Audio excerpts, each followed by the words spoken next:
Hello everyone, welcome to नीति tuition classes. मैं हूं नीरव भट्ट और आज हम सॉल्व करने जा रहे हैं हाल ही में लिया गया नवंबर 2021 का मैथ्स का सॉल्यूशन। तो विदाउट टाइम वेस्ट किए फटाफट से सॉल्यूशन को शुरू करते हैं। गुजरात यूनिवर्सिटी नवंबर 2021, अभी 29 को जो पेपर गया वही 29 नवंबर वाला, बीएड सेमेस्टर 3 मैथमेटिक्स। तो फर्स्ट क्वेश्चन था dash is a rational number between 5 and 6। 5 और 6 के बीच में रैशनल नंबर कौन सा होता है? इसका सही आंसर है 17/3। इसको करने का बड़ा ही आसान तरीका था कि डिवीजन को एक्चुअली आप कर दो।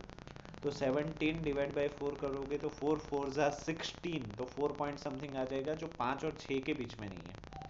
17/3 को करोगे तो 3 5 ज़ा 15 और पॉइंट में कुछ आएगा। 5 और 6 के बीच में ये बी की वैल्यू थी। बाकी वैल्यूज़ के भी लिए भी चेक करोगे तो या तो वो 5 से नीचे वाले डेसिमल्स मिलेंगे या 6 से ऊपर वाले। तो ये आसानी से सॉल्व हो सकता है। Second, the line joining A -2,5 and B 3,5 intersect. अच्छा, जब भी कोई लाइन होती है और वो कौन सी एक्सिस, तो या तो वो एक्स एक्सिस को इंटरसेक्ट करेगी या तो वो वाई एक्सिस को इंटरसेक्ट करेगी, क्योंकि यहाँ पे सीधे सीधे दो कोऑर्डिनेट ही है, एक्स कोऑर्डिनेट और वाई कोऑर्डिनेट। तो दोनों के अलावा जेड को इंटरसेक्ट करने का तो कोई मामला ही नहीं बनता, क्योंकि जेड जो है वो एक्स और वाई दोनों से परपेंडिकुलर है। और ये जो है उन दोनों में आप देखोगे कि 5 और 5 जो है वो कांस्टेंट है। इसका मतलब ये हुआ कि y कांस्टेंट होने की वजह से ये x से पैरेलल है, मतलब x एक्सिस ही है, ऐसा आप समझ सकते हो। तो x एक्सिस और z एक्सिस कभी भी एक दूसरे को इंटरसेक्ट नहीं करेगी, वो पैरेलल होती है, हालांकि डायरेक्शन अलग होती है। तो यहाँ पे z वाले तीनों ऑप्शन बाइफरकेट हो जाता है, एक ही ऑप्शन बचता है y एक्सिस वाला। बट यहाँ पे इन्होंने थोड़ी सी गड़बड़ कर दी है, 0,2 की बजाय 0,5 आ जाएगा। अगर आपको अच्छे से समझना है तो मैंने यहाँ पे फिगर दी है। आगे बढ़ते हैं। If 2, -2 is a root of 5x - 2y is equal to k। कुछ नहीं करना है, x is equal to 2, y is equal to -2 अगर आप इम्प्लीमेंट करते हो तो आपको k is equal to 14 answer मिल जाएगा। तो c इज इक्वल टू 14 सही आंसर है। Fourth, the number of lines passing through 2 distinct points. अगर 2 की जगह 1 डिस्टिंक्ट पॉइंट होता तो इन्फिनिटली मैनी ऑप्शन आता, बट यहाँ पे 2 पॉइंट से कितनी लाइन पास हो सकती है वैसा क्वेश्चन है। तो A1 is a right answer. Fifth question पे चलते हैं। The measure of an angle is twice the measure of its supplementary angle.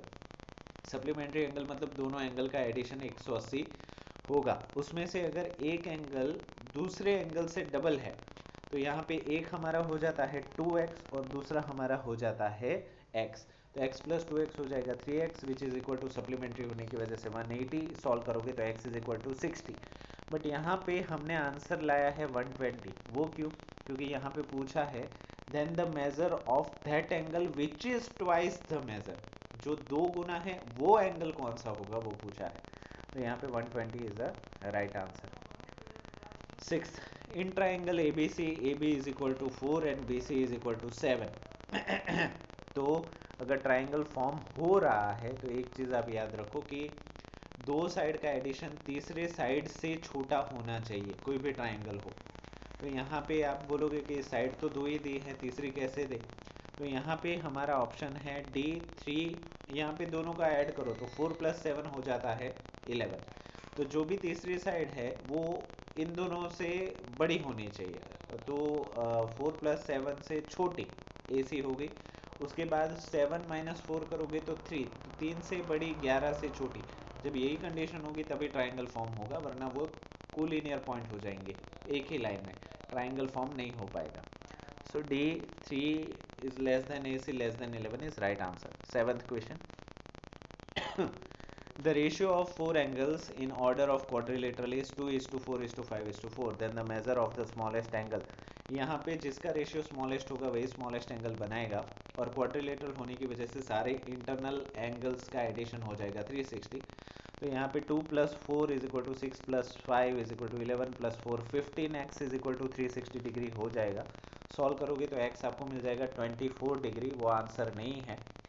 2 4 5 4 में से सबसे छोटा रेशियो 2 का है, तो 24 × 2 अगर आप करोगे तो 48, C is a right answer. तो आगे बढ़ते हैं, सेवन्थ हो गया। Second slide. ठीक है, ये क्वेश्चन भी काफ़ी इंटरेस्टिंग था। चलिए, ओके, मैं आपको थोड़ा एडजस्ट कर दूँ। Okay, in a circle with radius 7 centimetre the length of a minor arc is always less than that centimetre. अच्छा, यहाँ पे माइनर आर्क बोला है। माइनर आर्क तभी क्रिएट हो सकता है जब वो सेमी पेरीमीटर या फिर सेमी सरकमफरेंस, मतलब जो पूरा सरकमफरेंस है उससे आधे से कम हो, तभी वो माइनर आर्क होगा, नहीं तो वो मेजर आर्क हो जाएगा। तो उसी लिए हमें 2πr निकालना है, उसके बाद उसको आधा करना है, उससे कम होगा तभी ये पॉसिबल होगा। तो यहाँ पे minor arc will always be less than semi circumference, आधे से भी पूरे का आधा कर देना है। तो अगर आप इसको सॉल्व करोगे तो r is equal to 7 centimetre होने की वजह से पाई r, तो पाई की जगह 22/7 इंटू 7 हो जाएगा कट, तो 22 सेंटीमीटर से कम होगा तभी वो माइनर आर्क होगा। तो B is a right answer. Ninth question, each side of an quadrilateral triangle measures 8 centimeter. The semi perimeter of the triangle is, अच्छा, each side of a equilateral triangle measures 8 centimeter. equilateral मतलब जिसकी तीनों की तीनों साइडें same है और वो 8 सेंटीमीटर है, तो पेरीमीटर हमारा हो गया 8 + 8 + 8 which is equal to 24। But यहाँ पे सेमी पेरीमीटर बोलने की वजह से उसको आधा करना पड़ेगा, तो 24 divide by 2 which is equal to 12। C is equal to 12 सही आंसर है। 10th, the ratio of radii of two cones is 2:3 and the ratio of their heights is 9:4, then the ratio of their volume is, तो दोनों के volume का formula है 1/3 πr²h। तो आप पहले के लिए v1 ले लो, दूसरे के लिए v2 ले लो। तो v1/v2 करोगे तो पाई जो है वो ऊपर नीचे से कैंसिल हो जाएगा, 1/3 ऊपर नीचे से कैंसिल हो जाएगा, तो r1² h1 और r2² h2 मिलेगा। सारी वैल्यूज यहाँ पे रखो, 2 पावर 2 4, 3 पावर 2 इज 9 और यहाँ पे हो जाएगा 9/4, h तो वैसे का वैसा है, सारी चीज़ें कैंसिल हो जाएगी, तो रेशियो हमारा मिल जाएगा a 1:1। 11th, the mean of first 5 odd natural number is, 5 odd natural number हो जाते हैं 1 3 5 7 9, इन सभी का एडिशन करोगे तो आंसर आएगा 25। टोटल ऑब्जर्वेशन है 5, तो 25/5, तो 5 इज अ राइट आंसर। तो B 5 is the right answer. When a balanced die is thrown, the probability of getting 3, अच्छा यहाँ पे कई लोग 3/6 कर देते हैं और 1/2 आंसर लिख देते हैं, बट 3 आए, ऐसी फिनोमिनन, ऐसी घटना तो एक ही है। पूरी डाइस 6 डाइस में से सिर्फ 3 हमें चाहिए, वो फेवरेबल इवेंट जो है वो तो एक ही बार घट रहा है, तो 1/6 हो जाएगा हमारा सही answer. 13, the greatest 4 digit number that is divisible by 95। तो इसमें आप क्या करो, सबसे पहले इन चारों ऑप्शन में से जो सबसे बड़ा है विच इज 9995, उसको 95 से डिवाइड करो, तो आपको एक रिमाइंडर मिल जाएगा। उस रिमाइंडर को आपके डिविडेंड से माइनस कर दो, मतलब जो आपने सबसे बड़ा नंबर लिया है 9995, उसमें से माइनस कर दो, तो वो जो होगा, तो 99, यहाँ पे मुझे पता है कि रिमाइंडर आ जाएगा 20, तो 9995 माइनस 20 करोगे तो 9975, तो जो कि है आंसर भी डायरेक्टली सीधा हो सकता है, आप चाहो तो यहाँ पे देख सकते हो। 14, the graphs of a equation 4x + 3y = 14 and dash are parallel lines. Parallel line की कंडीशन आपको याद रखनी है, a1/a2 = b1/b2 is not equal to c1/c2। अगर ये तीनों ही इक्वल्स हो जाते हैं तो वो कोइंसिडेंट लाइन हो जाती है, जिसको हम समपाती लाइन बोलते हैं, जो एक ही लाइन है। तो यहाँ पे a1/a2 तो होना चाहिए, b1/b2 भी होना चाहिए, बट c1/c2 नहीं होना चाहिए।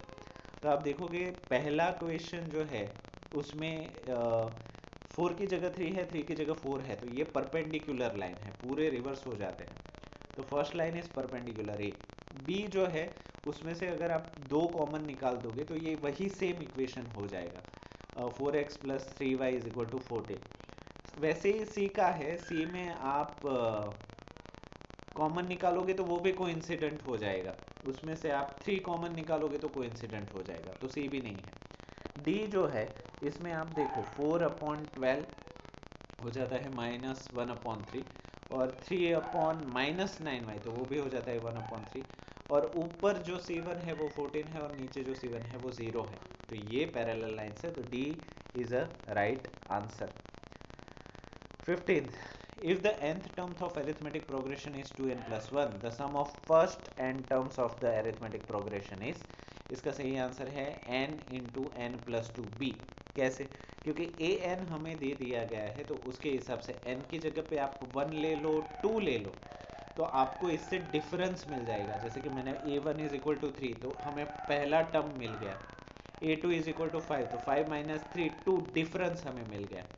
तो a फर्स्ट टर्म हमें मिल गया, d डिफरेंस हमें मिल गया। तो अभी sum of the n terms, तो वो फॉर्मूला हमारा है S n is equal to n upon two two a plus n minus one into d. इसमें सारी इस वैल्यू अगर मैं पुट कर दूँ n upon two, two a की जगह पे 3 एन माइनस टू, इसको अगर आप सॉल्व करोगे जैसे कि मैंने यहाँ पे दिखाया है, तो फाइनली आपको आंसर आ जाता है n bracket n plus two. तो ये वाला हमारा सही आंसर है। 16th, the ratio of the perimeters of two similar triangles, दो सिमिलर ट्राइंगल के रेशियो दिए गए हैं पेरीमीटर के। यहाँ पे एक चीज़ मैं आपको बता दूँ, साइड का रेशियो और पेरीमीटर का रेशियो दोनों सेम ही होता है। और एक चीज़ है कि अगर एरिया का रेशियो है तो वो किसी भी साइड के रेशियो के स्क्वायर के बराबर होता है। ये एक आइडेंटिटी हमारे पास अवेलेबल है। तो उसके हिसाब से हमें पता चलता है कि पेरीमीटर 4/25 है, जो कि साइड के बराबर है, और एरिया जो है वो साइड के स्क्वायर के बराबर है, तो वो पेरीमीटर के भी स्क्वायर के बराबर होगा। तो 4 square is equal to 16 and 25 square is equal to 625, हमारा ए सही आंसर हो जाएगा। थर्ड स्लाइड पे चलते हैं। ठीक है, ओके, हाँ। If 0, 0, 2, 0 and 0, 3 are three vertices of a rectangle, the fourth vertex is, इसको समझने के लिए देखो मैंने 0, 0 ये पूरा बॉक्स ही बना दिया है रेक्टेंगल, सारे पॉइंट मैं इंडिकेट कर देता हूँ। तो मुझे यहाँ पे फोर्थ वर्टेक्स के लिए एक 2, 0 का x चाहिए और 0, 3 का y चाहिए। तो 2, 3 हमारे फोर्थ वर्टेक्स के कोऑर्डिनेट हो जाएंगे। 18th question, the angle of the elevation of the top of a 15-meter high tower from the point of 15 meter away from the base of the tower। यहाँ पे एक चीज़ याद रखो, जब भी हाइट और बेस परपेंडिकुलर और बेस दोनों सेम है, तब जाके tan थीटा लगा के आप देखोगे तो 1 आ जाएगा। तो थीटा विल बी ऑलवेज 45। आपको शॉर्टकट में याद रखो, हाइट और बेस सेम है तो एंगल 45 डिग्री ही आएगा। 19th, the pair of tangents AP AQ drawn from the external point of the circle with a center O are perpendicular to each other। तो यहाँ पे इस फिगर से आप इसको टैली करोगे तो वो एक्जैक्टली बैठेगा। तो ये और कुछ नहीं, एक स्क्वायर बॉक्स के अंदर सर्कल बनाया हुआ है, और उसी की वजह से जो बॉक्स सर्कल बॉक्स का 5 होगा वो टेंजेंट के हिसाब से होगा। तो यहाँ पे आप देखो हाफ 5 है, तो बॉक्स की लेंथ 10 हो जाएगी और एग्जैक्टली वो सर्कल का डायमीटर हो जाएगा। तो रेडियस डायमीटर के आधा हो जाता है, तो that is equal to 5 centimetre. आप इस फिगर को फॉलो करोगे तो एग्जैक्टली आप समझ जाओगे। 28th question, the distance covered by the wheel of diameter 35। यहाँ पे ना ये पेपर में मैंने देखा बहुत ही उलझाने की कोशिश की आसान चीज़ों में। तो यहाँ पे डायमीटर बाद में 1 रेवोल्यूशन होता है 2 पाई आर सर्कमफरेंस। तो यहाँ पे आर पे आप 35/2 डालोगे, फॉर्मूला है यहाँ पे 2 pi r, 2 pi is equal to 22/7, 35/2, क्योंकि रेडियस लेना है, तो आपको आंसर मिल जाएगा 110 सेंटीमीटर। आप 110 डाल नहीं सकते क्योंकि आंसर मीटर में पूछा है। 100 सेंटीमीटर इज इक्वल टू होता है 1 मीटर, तो आपको 100 से डिवाइड करोगे तो 1.1 मीटर आंसर हो जाएगा, जो कि है option B. 21. The radii of two cylinders are in the ratio of 2:3. Their heights are in the ratio of 5:3. Then the ratio of their volume is, दोनों का वॉल्यूम सिलेंडर का आपको पता ही है पाई आर स्क्वायर एच। तो पहले को ले लो पाई आर 1 स्क्वायर एच 1, दूसरे को ले लो pi r 2 square h 2। Pi pi ऊपर नीचे से चला जाएगा, बच जाएगा r 1 square h 1, r 2 square h 2। दोनों के वैल्यूज पुट करो, 2 square is equal to 4, 3 square is equal to 9, और यहाँ पे 5/3। इसको सॉल्व करोगे तो 20/27 आ जाएगा, जो कि है option number B. 22nd, if the median of the observation are arrange in the ascending order. अभी मीडियन निकालने के लिए हमें पता है कि किसी भी नंबर्स को पहले असेंडिंग ऑर्डर में लगा दो।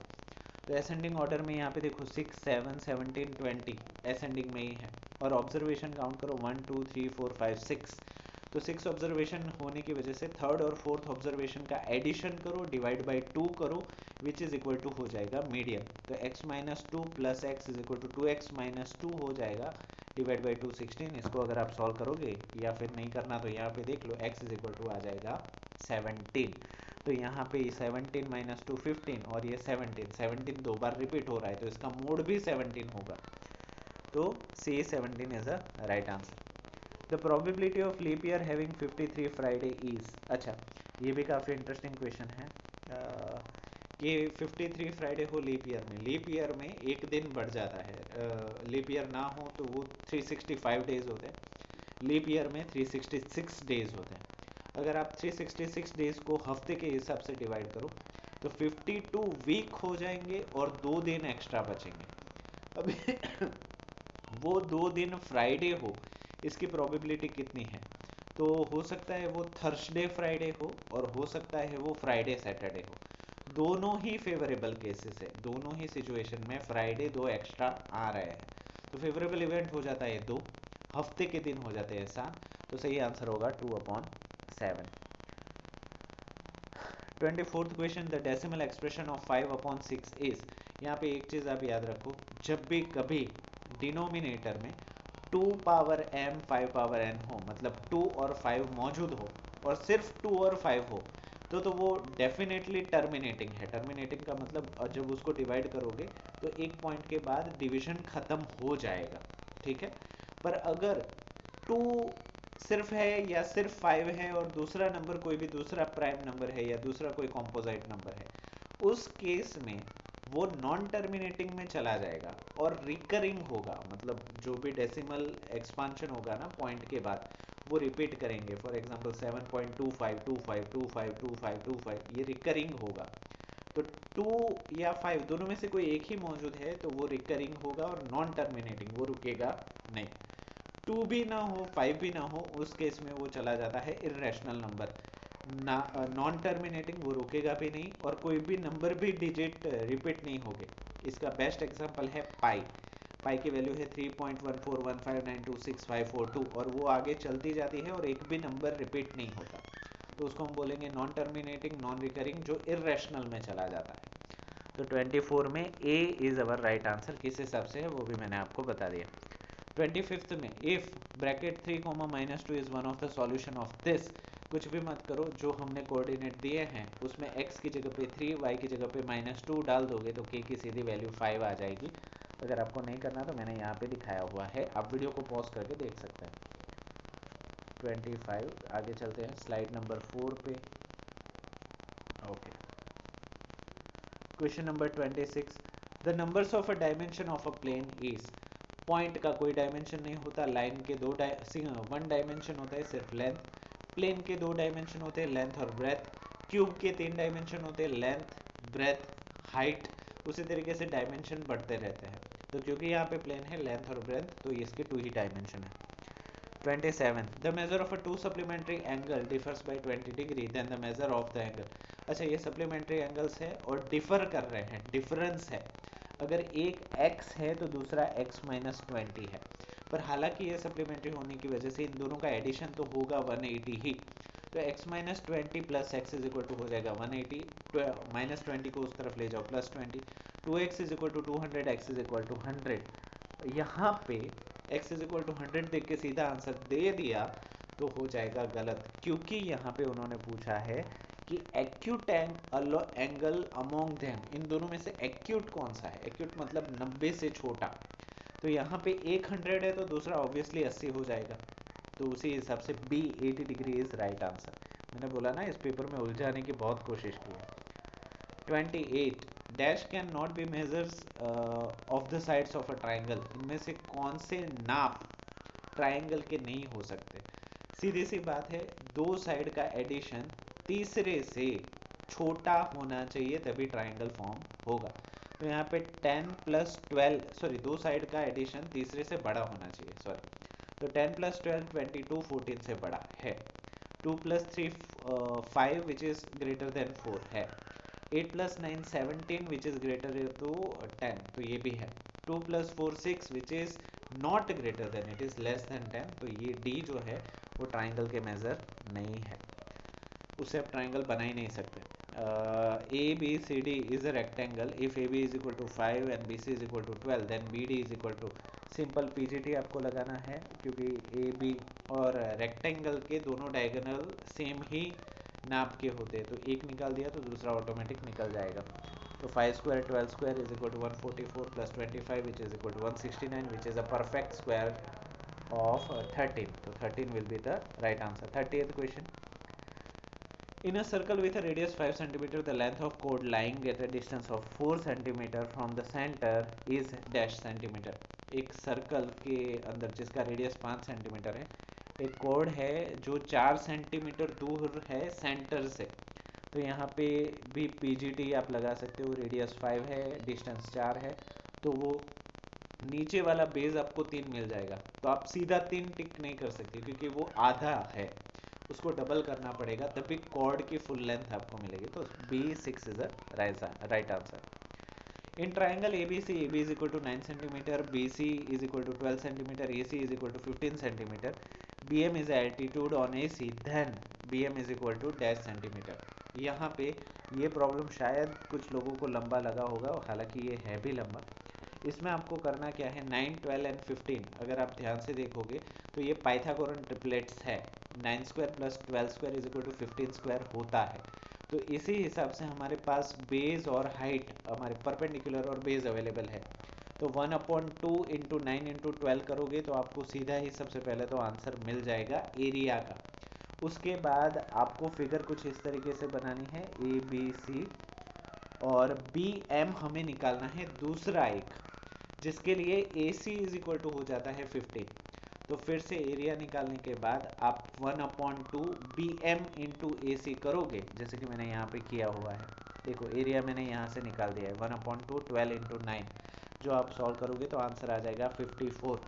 तो इस 54 एरिया को हमें फिर से दोबारा एक फॉर्मूला बनाना है, 1/2 इंटू BM इंटू 15, और उसके साथ आपको सॉल्व करना है। तो अगर आप अच्छे से सॉल्व करते हो तो BM is equal to 7.2 perfect आपका आंसर आ जाएगा, which is B in the option. 32, the height of a cone is 24 centimetre and a slant side is 25 centimetre, then the diameter is, अच्छा डायमीटर पूछा है, radius नहीं पूछा, फिर से उलझाने की नाकाम कोशिश। तो यहाँ पे भी अगर आप देखो तो पीजीटी से पाइथागोरन थियरम से आप इसको सॉल्व करोगे तो रेडियस 7 सेंटीमीटर आ जाएगा, उसको आपको डबल करना पड़ेगा, तो A14 will be your right answer. 33, the median of 21 17, अच्छा यहाँ पे मीडियन पूछा है तो इन सारे नंबरों को आपको सबसे पहले असेंडिंग ऑर्डर में लगाना पड़ेगा। एक बार असेंडिंग ऑर्डर में लगा दोगे तो 13 17 19 21 23 33 आपको मिल जाएगा। उसके बाद क्योंकि ऑब्जर्वेशन 6 है तो आपका थर्ड और फोर्थ ऑब्जर्वेशन जो होगा उसको आप ऐड करो, सो 19 प्लस 21 हो जाएगा 40 डिवाइड बाई 2, तो 20 will be your right answer, which is B in the option. 34, when a balanced die is thrown, जब भी बैलेंस्ड डाई को थ्रोन करते हैं, probability of receiving an even number 2 4 6, यहाँ पे मैंने गलती से 3 लिख दिया है, 2 4 6, तो 2 4 6 आने के चांसेस कितने हैं, तो 2 आने का एक चांसेस, 4 आने का एक चांसेस, 6 आने का एक चांसेस, तो 3 चांसेस है हमारे पास, टोटल आउटकम 6 है, तो 3/6 which is equal to 1/2, 50-50 chances हो जाएंगे, so C 1/2 is a right answer. Fifth slide पे चलते हैं। Okay, the largest number which divide 70 and 125 leaving remainder 5 and 8 respectively, आपको इसको दो तरीके से कर सकते हो। पहला तरीका है मेंटल मैथ, सीधा ही करो कि ऐसा कौन सा नंबर है, तो यहाँ पे आप फॉर एग्जांपल 13 आप मान लेते हो, तो 13 को 5 से मल्टीप्लाई करोगे तो 65 हो जाएगा, तो जो 5 रिमाइंडर छोड़ रहा है तो आपके दिमाग में तुरंत ही आ जाएगा कि राइट आंसर इज 13। अगर ये वाला तरीका आपको पसंद नहीं है तो dividend is equal to divisor into quotient plus remainder, ये वाला फॉर्मूला अप्लाई करो, दोनों को कंपेयर करो, जिसकी वजह से आपको डिवाइजर 13 मिल जाएगा, तो ऐसे भी कर सकते हो। 36, the point intersection of the represented 3x minus 2y is equal to 6 and the y axis, अच्छा अगर ये y एक्सिस को इंटरसेक्ट कर रहा है तो उसका x 0 होगा, तो इन तीनों में से x 0 हो, ऐसे दो ऑप्शन है B और D, ठीक है, तो ये 0 बी है या डी, तो दोनों में आपको जो y की वैल्यू है वो ऊपर डाल के देखनी है। अगर इक्वेशन सेटिस्फाई हो रहा है तो y की वो वैल्यू बैठेगी। तो यहाँ पे मैंने कैलकुलेट किया है, -3 आप डालोगे तो ऊपर का इक्वेशन बैठता है, सॉल्व हो जाता है। तो b 0, -3 is your right answer. 37, the HCF highest common factor of 65 and 117 is expressible in the form of 65m minus 117। किसी दो नंबर का जो HCF होगा वो इस इक्वेशन से भी दिखा सकते हो, मतलब ये इक्वेशन HCF को सेटिस्फाई करता है।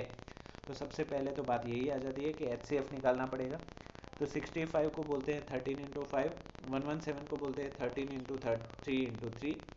तो दोनों में जो कॉमन हो और उसका पावर सबसे कम हो, तो यहाँ पे दोनों में 13 कॉमन है और दोनों का ही एक एक पावर है, तो हम उसको ले सकते हैं। तो 13 विल बी HCF। इसको हमें इस इक्वेशन के साथ कंपेयर करना है, 65m minus 117 is equal to 13। इसको आप सॉल्व करोगे तो m इज इक्वल टू 2 आ जाएगा। सो B is the right answer. 38, the sum of the numerator and denominator of a fraction is 12. If the denominator is increased by 3, the fraction becomes 1/2. What is the fraction? तो यहाँ पे x upon y एक fraction ले लो, ऊपर का numerator है x और denominator y, दोनों का एडिशन आ जाता है 12, जिसको मैंने इक्वेशन 1 से दिखाया हुआ है।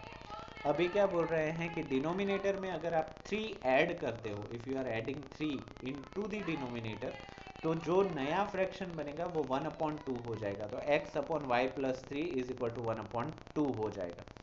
इक्वेशन 1 और इक्वेशन 2 को अगर आप सॉल्व करते हो तो आपको आसानी से आंसर मिल जाएगा 5/7। अगर आप नहीं करना चाहते तो यहाँ पे मैंने इसको सॉल्व किया हुआ है, तो आप उसको पॉज करके देख सकते हो। 39, if k plus 2, 4k minus 6, 3k minus 2 are the 3 consecutive terms। अगर 3 consecutive terms है तो उनका डिफरेंस हो जाएगा सेम। तो a2 minus a1 करो which is equal to a3 minus a2, दोनों को कंपेयर करोगे तो k will be 3। 48th question, the length of the diagonals of the rhombus are 16 cm and 30 cm, the perimeter of the rhombus is। क्योंकि ये rhombus है तो उसकी चारों साइड सेम होगी। दूसरी चीज़, उसके डायगोनल बाइसेक्ट करेंगे और एक दूसरे से परपेंडिकुलर होंगे। तो यहाँ पे मैंने रोम्बस दिखाया हुआ है और उसके हिसाब से पीजीटी लगाओ, क्योंकि ये 16 का हो जाएगा 8, 30 का हो जाएगा 15, 15 स्क्वायर प्लस 8 स्क्वायर हो जाएगा 17 स्क्वायर। तो हमारी एक साइड मिल गई 17, हमें पैरामीटर चाहिए, तो 17 into 4 which is equal to 68। B is a right answer. 41, the coordinates of the point P dividing the line segment joining point A bracket 1 comma 3 and B bracket 4 comma 6 in the ratio of 2:1। इसके लिए एक सीधा formula डाल दो, थोड़ी मेहनत करनी पड़ेगी। m1 x2 plus m2 x1 comma m1 y2 plus m2 y1 whole divide by m1 plus m2। इसमें अगर सारी वैल्यूज आप सही से डालते हो, जैसे कि मैंने यहाँ पे डाली हुई है, your answer will be 3,5 which is B in the option. 42, if the radii of two concentric circles are 17 cm and 15 cm, then the length of each chord of the circle which is tangent to the other circle is dash। Concentric circle का मतलब होता है एक ही centre से दो circle बनाना, जैसे कि मैंने यहाँ पे बनाया है। तो अगर आप छोटे सर्कल से टेंजेंट बनाते हो तो वो बड़े सर्कल से परपेंडिकुलर हो जाएगा। पीजीटी यूज़ करो, पीजीटी के हिसाब से आपको एक साइड का बेस मिल जाएगा 8 सेंटीमीटर, डबल करना पड़ेगा क्योंकि कॉर्ड की लंबाई चाहिए, तो 16 centimetre. C is the right answer. Last slide. Okay, if the perimeter of a circle is equal to that of a square, the ratio of the area is. अच्छा, perimeter of a circle हो जाता है circumference, तो circumference हो जाता है 2πr, पूरा चक्कर, और पेरीमीटर ऑफ अ स्क्वायर हो जाता है l plus l plus l plus s which is equal to 4l। तो 2πr is equal to 4l तो हमें दिया गया है, जिसकी हेल्प से हम l is equal to πr upon 2 पता कर सकते हैं। तो l is equal to πr upon 2 अगर डालोगे, यहाँ पे एरिया का है तो πr स्क्वायर सर्कल का area divide by L square square का एरिया, इन दोनों का रेशियो निकालोगे तो पाई को रहने दो, आर को रहने दो, एल की जगह पे πr अपॉन 2 डाल दो। तो जब आप सब्सटीट्यूट करोगे, सारी चीज़ें सही से करोगे, तो आपको आंसर मिल जाएगा 14/11 which is B in the option. आप चाहो तो यहाँ पे पॉज करके देख सकते हो। 44. 8 solid sphere of the same size are made by melting a solid metallic cylinder of a diameter 6 cm and height 32 cm. Then the diameter of each sphere, फिर से फंसाने की कोशिश, क्योंकि जब भी आप कैलकुलेट करते हो सीधा रेडियस आ जाता है, तो आप जल्दबाजी में रेडियस डाल के आ जाते हो। तो यहाँ पे सीधी सीधी बात है कि 8 छोटी छोटी मेटल की गोलियों के बराबर, उसके वॉल्यूम के बराबर एक सिलेंडर का वॉल्यूम है। आपको बस इसमें फॉर्मूला डालना है। 8 स्फीयर का वॉल्यूम होता है 4/3 पाई आर क्यूब, और सिलेंडर का होता है पाई आर स्क्वायर एच। इसमें आप सही से वैल्यू पुट करो, मैंने की है बट वो काफ़ी बड़ा था तो मैंने दूसरे पेज में किया है। सारी वैल्यूज आप सही से डालोगे तो आपको रेडियस 6 सेंटीमीटर मिल जाएगा। यहाँ पे हमें चाहिए डायामीटर, तो उसको डबल करना पड़ेगा, which is C is equal to 12 centimetre. 45. The mode of frequency distribution exceeds its mean by 12। यहाँ पे मोड जो है वो मीन से 12 ज़्यादा है। एक्सीड मतलब बढ़ जाना। In the mode exceeds its median, तो अभी हमें मोड और मीडियन मतलब m और z के बीच में रिलेशन चाहिए। तो यहाँ पे m जो है वो x बार मतलब मीन से 12 ज़्यादा है, जैसे कि मैंने बॉक्स में लिखा है। अभी हमें दूसरा रिलेशन चाहिए जो m और z के बीच में हो। तो यहाँ पे m और z में मैंने सारी वैल्यूज अलग से, क्योंकि ये भी थोड़ा बड़ा प्रॉब्लम है, सारी वैल्यूज आप डालोगे तो m और z के बीच में रिलेशन आ जाता है, m is equal to z plus 8। उसका मतलब हुआ कि ये जो है वो 8 ज़्यादा है मीडियन से। मोड एक्सीड्स मीडियन बाई 8, तो B8 is a right answer. 46. A digit is randomly taken from a logarithmic table, then the probability of the digit being 0 or 9 is 0 हो या 9 हो। logarithmic table का आपको पता ही है, सारे आंसर 0 या 9 के बीच में ही आएंगे। तो हमारा फेवरेबल टोटल आउटकम हो जाएंगे 0 से लेके 9 तक का डिजिट। तो 1 to 9 तो 9 हो गए, और खुद एक 0 मतलब 10 हमारे टोटल आउटकम है। उसमें से या तो हमें 0 चाहिए या तो हमें 9, तो फेवरेबल हमारे 2 है। तो 2 divide by 10 which is equal to 1/5। B is equal to B is a right answer. 47. The graph 2x minus 3y is equal to 6 passes through points.